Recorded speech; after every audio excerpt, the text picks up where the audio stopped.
Why is that some of us are more inclined towards spiritual life rather than our family or personal life? So some of us might want to realize what is the nature of our existence, what is the true purpose of life, why are we here? So many people, some of them have these questions. If not many, some of them have these questions. They are more inclined towards living a spiritual life rather than living a materialistic life. So why does it happen? Why does the mind always thinks like that? So what is the reason behind it? So in astrology, we have planet Saturn. People think that Saturn is the most dangerous planet. It punishes people during its transits, during the Sade Sati period. But thing is that Saturn, if made to, if it is being positioned in a certain way in your birth chart, then there are good chances that you could be more inclined towards a spiritual life. So what is the combination that can indicate this? So let us look into two sample horoscopes of people who have, there is one person who is currently on a spiritual path. The other person had lived another horoscope person had lived a memorable life, and people know a lot about him. And let us discuss about those two sample horoscopes of people who led a commendable spiritual life and made a niche for themselves. So let's look at it. So if you look at the horoscope that I am showing right now, this particular horoscope that's being shown here, you see that this person is a Gemini ascendant person. Gemini ascendant. Okay. He has Jupiter and Moon in his Lagna. So Jupiter and Moon is placed in the Lagna. And the ascendant lord of Gemini is Mercury, is placed in the sixth house with Sun. And you see that seventh house as Venus and Saturn. And we have second house Ketu, eighth house Rahu, and fifth house as Mars. So first thing that you need to look at this horoscope is the ascendant and the ascendant lord. The ascendant is become most auspicious with three benefic planets. So the ascendant as Jupiter and waxing moon. Waxing moon, which means it's a waning moon basically, but moon is its in full luminance. The moon has just come out of full moon day. So it is Purnima was over one day before, and moon has come out of it. And the moon is in full luminance with Jupiter. And seventh house, you have Venus. That is also another benefic. And sitting with Venus, here is Shani. So Shani is the planet that we need to understand very carefully. Shani is a spiritual planet because Shani got the association of Mercury, Venus, which is Shukra. Venus is sitting with Saturn, and you have Jupiter and a powerful moon, both aspecting Saturn. So Saturn has got the association of three benefic planets here. Okay. And if you look at the ascendant lord, which is Mercury, is placed in the sixth house of Scorpio. Scorpio is a sign of transformation. If you know basic astrology, Scorpio is the eighth house of original zodiac. So if you start from Aries, Mesha Rasi, Scorpio becomes the eighth sign. So Scorpio is a sign of transformation. And we have the ascendant lord sitting there with Sun. So what happens is, when you look at moon directly aspects Venus and Shani, and due to the extra luminance of moon also has got is tend to aspect little bit of sixth house also. So which means the Mercury and Sun also receives the moon aspect. So this person, due to the benefic nature of Saturn here and also the ascendant lord Mercury, this person is more spiritual planet and is very truthful person. It doesn't know, it doesn't have any ill habits or bad habits. He always wants to be truthful, honest, and he wants to lead an example for others in spiritual life. He wants to improve the quality of people who are in the wrong path, because Saturn is masses. So when Saturn is in good shape, you want to correct the masses. You want to improve the life of masses by showing them the spiritual path. So this is what Saturn does.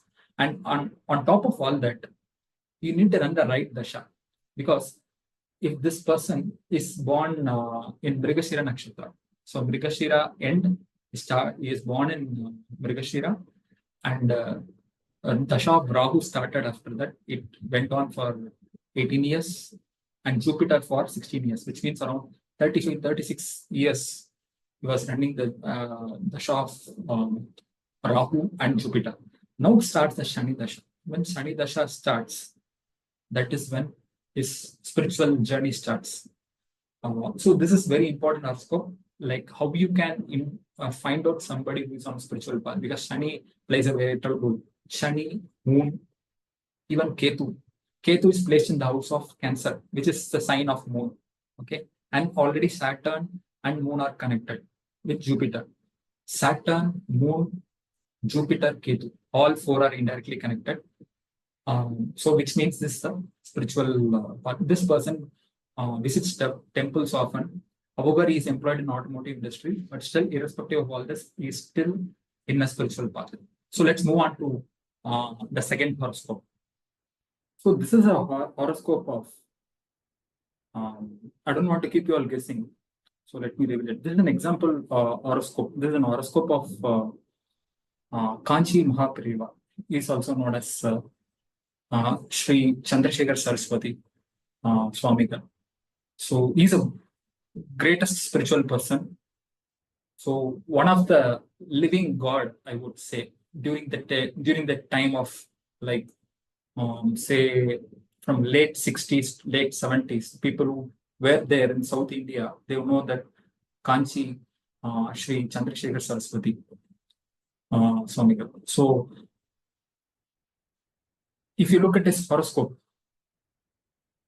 he's a pure sannyasi. If you look at his horoscope, he's a Leo ascendant born, or Simha Lagna is his ascendant. If you look at his second house as Shani and Ketu. Okay, Shani, whenever combined with Ketu, Shani gets a little bit of spiritual energy. Shani transforms itself. On top of that, you see that in the 10th house, we have Jupiter, Mercury, and Sun. Jupiter is directly aspecting through its special 5th house aspect. It aspects Shani and Ketu. So Jupiter aspects Shani and Ketu, and Jupiter directly it aspects Moon.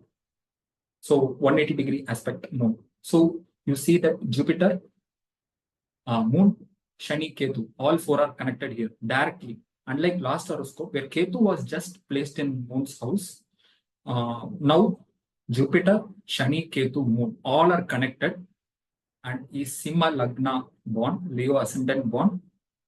And most importantly, for a pure sannyasi, it's very important that he doesn't seek any pleasures, materialistic pleasures, be it materialistic or related to women. So what Venus indicates here, Venus indicates all the pleasures of the world. So Venus goes into the 8th house.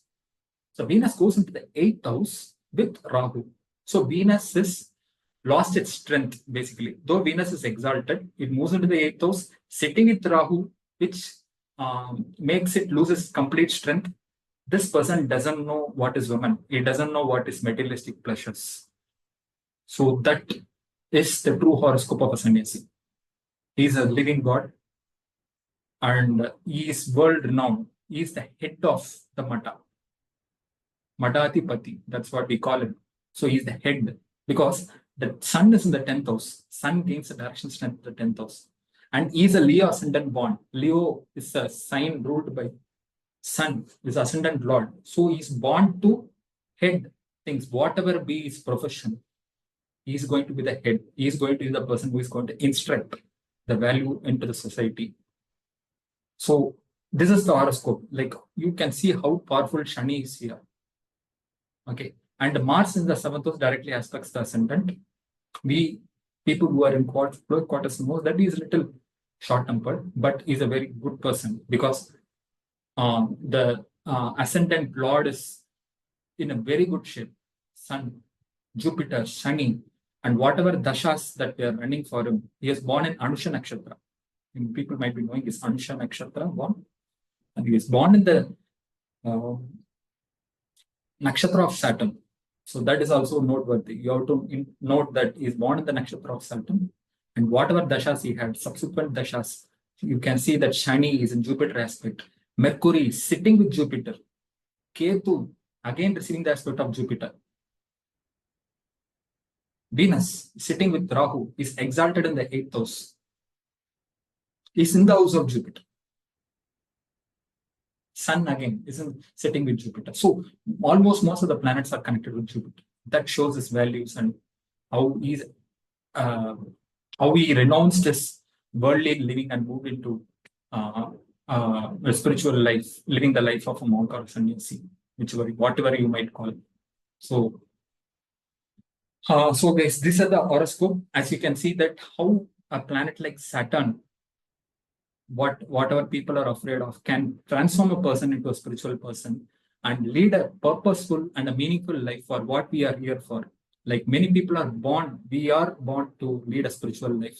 But only thing is that many people realize at very later point in their life, maybe in their 60s, 70s.